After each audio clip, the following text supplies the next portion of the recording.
अंगणवाडी कर्मचारी संघटना C2 मार्फत अमरावती जिल्ह्यासह राज्यात अंगणवाडी सेविकांनी 4 डिसेंबर पासून संप पुकारला असून या संपाच्या 41व्या दिवशी अंगणवाडी सेविकांनी आज अमरावती जिल्हाधिकारी कार्यालयावर 10 अंगणवाडी सेविका व मदतनीस यांनी बेमुदत साखळी उपोषण सुरू केले आहे। सर्वोच्च न्यायालयाच्या निकालाची अंमलबजावणी करून अंगणवाडी कर्मचाऱ्यांना ग्रॅज्युटी लागू करावी, मदतनीस यांना 18,000 रुपये व सेविकांना 26,000 रुपये मानधन देण्यात यावे यासह विविध मागण्यासाठी हे साखळी उपोषण सुरू करण्यात आले। सरकारने तात्काळ दखल न घेतल्यास येत्या काळात अन्नत्याग उपोषण करण्याचा इशारा आंदोलक अंगणवाडी सेविकांनी दिला। Bureau report, Amravati breaking. वेतन श्रेणी लागू झालीच पाहिजे, झालीच पाहिजे, झालीच पाहिजे, झालीच पाहिजे, झालीच पाहिजे, श्रेणी लागू झालीच पाहिजे, झालीच पाहिजे, झालीच पाहिजे, आमच्या हक्काच्या नाही कोणाच्या बापाच्या आहे। वेतन श्रेणी लागू करा, लागू करा, लागू करा, वेतन श्रेणी लागू करा, लागू करा, लागू करा, श्रेणी लागू करा,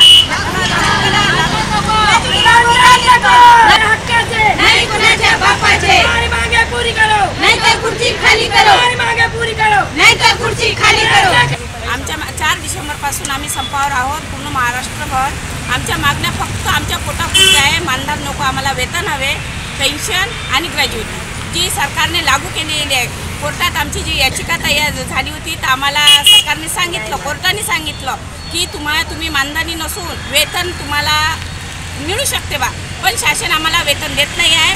आम्ही जोपर्यंत वेतन मिळत नाही तोपर्यंत आम्ही आमचा संप मागे घेणार नाही। आम्हाला 1.5 महिना झाला आम्ही संप करत आहोत, जेलभरो पण केलेला आहे, रस्त्यावर आलेलो आहोत आम्ही। पण यापुढे आता आजपासून आम्ही साखळी उपोषणाला बसलेलो आहोत।